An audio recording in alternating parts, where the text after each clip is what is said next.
গণভোটের প্রচারণার জন্য বৈষম্য বিরোধী ছাত্র আন্দোলন বাংলাদেশ ব্যাংক থেকে কোটি কোটি টাকা নিয়েছে। যেই গণভোট নিয়ে এখনো টানা হেঁচড়া চলছে সংসদে, যেই গণভোট করতে যেয়ে ডক্টর ইউনূস অসংখ্য অন্যায়, অনিয়ম, বেআইনি কর্মকাণ্ড করে ফেলেছে। ফলে এই গণভোটটি একটা বেআইনি গণভোটে পরিণত হয়েছে। এই নিয়ে এর পূর্বে একাধিক আলোচনা করেছি। তো যতই দিন যাচ্ছে এই গণভোটের অন্যায়, অনিয়ম, বেআইনি কর্মকাণ্ড নিয়ে আরো নতুন নতুন চাঞ্চল্যকর তথ্য, অবাক করা তথ্য সামনে আসছে। রিফাত রশিদ, বৈষম্য বিরোধী ছাত্র আন্দোলনের সাবেক সভাপতি, তিনি বলছেন 7 দিনের গণভোট প্রচারণার জন্য 1 কোটি টাকা তাদেরকে দেয় বাংলাদেশ ব্যাংক। প্রশ্ন হলো, বাংলাদেশ ব্যাংক বৈষম্য বিরোধী ছাত্র আন্দোলনকে ডেকে এই টাকাটা দিয়েছিল, নাকি বাংলাদেশ ব্যাংককে বাধ্য করা হয়েছিল এই টাকা দেওয়ার জন্য? বাংলাদেশ ব্যাংকের অনেক ফান্ড থাকে জানি, গণভোটের প্রচারণার জন্য টাকা দেয়া এই ক্ষেত্রেও কি বাংলাদেশ ব্যাংকের কোনো ফান্ড থাকে? আমার জানা নেই। দর্শক শ্রোতা, আপনাদের মধ্যে যদি কারো জানা থাকে একটু জানাবেন কমেন্টে, যে বাংলাদেশ ব্যাংকের এই ধরনের এখতিয়ার আছে কিনা, এই ধরনের কোনো ফান্ড আছে কিনা, যে রাষ্ট্র অথবা সরকার একটা গণভোটের আয়োজন করবে আর সেখানে বাংলাদেশ ব্যাংক, দেশের সেন্ট্রাল ব্যাংক, প্রচারের জন্য, তা আবার হ্যাঁ এর পক্ষে প্রচার চালানোর জন্য অর্থায়ন করবে। মানে এটা বৈষম্য বিরোধী ছাত্র আন্দোলনের পক্ষ থেকে স্রেফ কোনো চাঁদাবাজি না তো? আমরা তো দেখেছিলাম যে এই গণভোটের প্রচারণার জন্য 6 মন্ত্রণালয়কে 140 কোটি টাকা দেয়া হয়েছিল। তো এই যে টাকার খেলা হ্যাঁ এর পক্ষে প্রচারের জন্য, সেটা শুধু মন্ত্রণালয়ের মধ্যেই সীমিত না। এখন তো দেখতেছি মোটামুটি বিভিন্ন, তখন এই গণভোটের পক্ষে যারা প্রচার চালিয়েছিল, মানে তাদের মধ্যেও এই টাকার লেনদেন হয়েছে। টাকার ভাগ বটোয়ারা, টাকার বাণিজ্য, চাঁদাবাজি, অন্যায়, অনিয়ম এগুলো চলছে। দর্শক শ্রোতা, আজকে এই বিষয় নিয়ে কথা বলবো। চলুন direct hit the point. Hit the point number 1-এ আসি, ঘটনা প্রসঙ্গে। যে হঠাৎ করে কি হলো, এতদিন পরে বৈষম্য বিরোধী ছাত্র আন্দোলনের এই তথ্য সামনে আসলো কেন? বাংলাদেশ ব্যাংক যে বৈষম্য বিরোধী ছাত্র আন্দোলনকে টাকা দিয়েছে, বা বৈষম্য বিরোধী ছাত্র আন্দোলন বাংলাদেশ ব্যাংক থেকে টাকা হাতিয়ে নিয়েছে বা চাঁদাবাজি করে নিয়েছে, যেই ঘটনাই ঘটেছে না কেন, এর পূর্বে তো আমরা কোনো মিডিয়ায়, কোনো সংবাদ মাধ্যমে, পেপার পত্রিকায় শুনিনি। এতদিন পরে এখন কেন শুনছি? কারণ হলো, বৈষম্য বিরোধী ছাত্র আন্দোলনের সাবেক নেত্রী সিনথিয়া, তিনি সংবাদ সম্মেলন করেছেন 23শে এপ্রিল 2026-এ। সেখানে তিনি অভিযোগ করেছেন গণভোটে হ্যাঁ এর পক্ষে প্রচারণার জন্য পাওয়া সরকারি টাকা চুরি করেছে রিফাত এবং হাসিনা।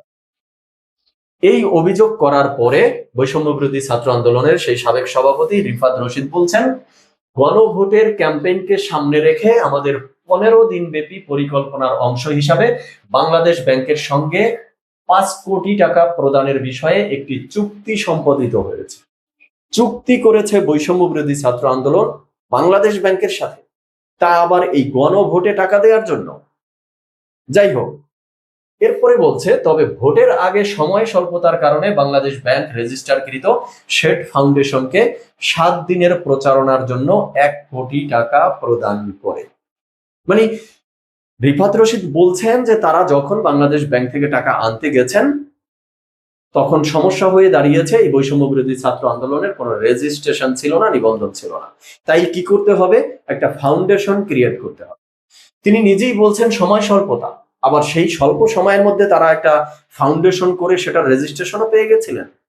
ওই যেমনটা ডক্টর ইউনূসের গ্রামীণ বিশ্ববিদ্যালয়, গ্রামীণ বিশ্ববিদ্যালয়ের জন্য ডক্টর ইউনূস আবেদন করার 3 মাসের মধ্যে পরিপূর্ণভাবে বিশ্ববিদ্যালয়ের অনুমোদনও তিনি পেয়ে গিয়েছিলেন। কিভাবে পেয়েছেন? ঠিক তেমনি বৈষম্য বিরোধী ছাত্র আন্দোলনও ফাউন্ডেশন ওপেন করলে সেটার নিবন্ধন তারা পেয়ে যায়। অথচ দর্শক শ্রোতা, আপনি, আমি, আমরা ছোট্ট একটা প্রতিষ্ঠান দিতে গেলেও তার জন্য যত কাগজপত্রের দরকার হয়, ডকুমেন্টসের দরকার হয়, সেই ডকুমেন্টস এক টেবিল থেকে আর এক টেবিলে নাড়াচাড়া করার জন্য মাসের পর মাস, বছরের পর বছর চলে যায়। যাই হোক, তারা অলৌকিক শক্তিতে চোখের পলকে ফাউন্ডেশন খুলেছে, নিবন্ধন নিয়েছে, বাংলাদেশ ব্যাংকের সাথে চুক্তি করেছে, সেখান থেকে টাকা এনেছে। সেই টাকা বৈধভাবে আসুক, চাঁদাবাজির মাধ্যমে আসুক, যেভাবেই আসুক, কিন্তু সেই টাকাও বোঝা গেল যে প্রপার গণভোটের প্রচারের ক্ষেত্রে ইউজ করা হয়নি, সেখানেও সেই টাকা আত্মসাৎ করা হয়েছে। তাই বৈষম্য বিরোধী ছাত্র আন্দোলনের মধ্যে সেই ভাগ বাটোয়ারায় নিয়ে ক্যাচাল লেগেছে এবং এই তথ্য এখন ফাঁস হয়ে গেছে। এবার আসি হিট দ্য পয়েন্ট নাম্বার 2।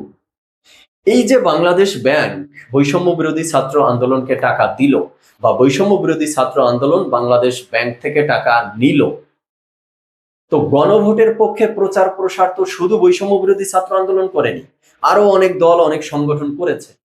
তারাও কি তাহলে বাংলাদেশ ব্যাংক থেকে টাকা নিয়েছে? তো আমরা তো ওই সময় দেখেছিলাম বাংলাদেশ ব্যাংক এমনিতেই একটা নাজেহাল অবস্থায় ছিল, অর্থনৈতিক অবস্থা শোচনীয় পর্যায়ে ছিল, প্রায় দেউলিয়ত্বের পথে। অনেকগুলো ব্যাংক বন্ধ হয়ে যাচ্ছিল। বাংলাদেশ ব্যাংক নতুন করে টাকা ছাপিয়ে তারপরে ওই বন্ধ হয়ে যাওয়া প্রায় ব্যাংকগুলোকে বাঁচিয়ে রাখার চেষ্টা করছিল। তো সেই মুহূর্তে তাহলে গণভোটের প্রচারের নামে বাংলাদেশ ব্যাংকের উপরে কি হয়েছিল তা মনে হয় কিছুটা এখন আন্দাজ করা যাচ্ছে। আরেকটা বিষয় হলো, বাংলাদেশ ব্যাংক তো সেন্ট্রাল ব্যাংক, সেই ব্যাংকের উপরেই যদি এই ধরনের ঘটনা ঘটে, তাহলে বাংলাদেশের অনন্য প্রতিষ্ঠান কি ঠিকঠাক মতো ছিল, ঠিকঠাক মতো ফাংশন করতে পারছিল? সেটা সরকারি হোক, বেসরকারি হোক, স্বায়ত্তশাসিত হোক, প্রাইভেট হোক, শিল্প ইন্ডাস্ট্রি হোক, মানে সেই সকল প্রতিষ্ঠান থেকেও কি তখন তাহলে এই গণভোটের প্রচারের নাম দিয়ে কোটি কোটি টাকা হাতিয়ে নেওয়া, চাঁদাবাজি করা, মানে কি আপনাদের কি মনে হয় দর্শক শ্রোতা?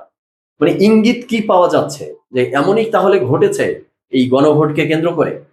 তো কনক্লুশনে এসে যেটা বলতে চাই, আজকের দিনে দাঁড়িয়েও দেখলাম জামাতের আমির সাহেব বলছেন গণভোটের রায় বাস্তবায়ন না হলে দেশে সত্যিকার অর্থে স্বৈরাচার মুক্ত হবে না। তো ওই গণভোট করতে গিয়ে যা ঘটেছে, যত অন্যায়, যত অনিয়ম, যত বেআইনি কর্মকাণ্ড, এখন দেখতেছি অনকাইন্ড অফ চাঁদাবাজির মতো ঘটনাও ঘটেছে, তো সেগুলো কি স্বৈরাচারের মধ্যে পড়ে না? তো গণভোট করতে গিয়েই তো অনকাইন্ড অফ স্বৈরাচারী করে ফেলেছেন আপনারা। আর সেই গণভোট এখন বাস্তবায়ন না হলে স্বৈরাচার মুক্ত হবে না তাই বলা হচ্ছে। সেই গণভোটকে বাস্তবায়নের জন্য বিভিন্ন পক্ষ, বিভিন্ন দল, বিভিন্ন মত উঠে পড়ে লেগেছে। তো এই গণভোট বাস্তবায়ন দিয়ে কি হবেটা কি দেশের? দর্শক শ্রোতা, আজকে এই পর্যন্তই। আপনারা আপনাদের মতামত দিবেন। সবাই ভালো থাকবেন, সুস্থ থাকবেন। ধন্যবাদ সবাইকে।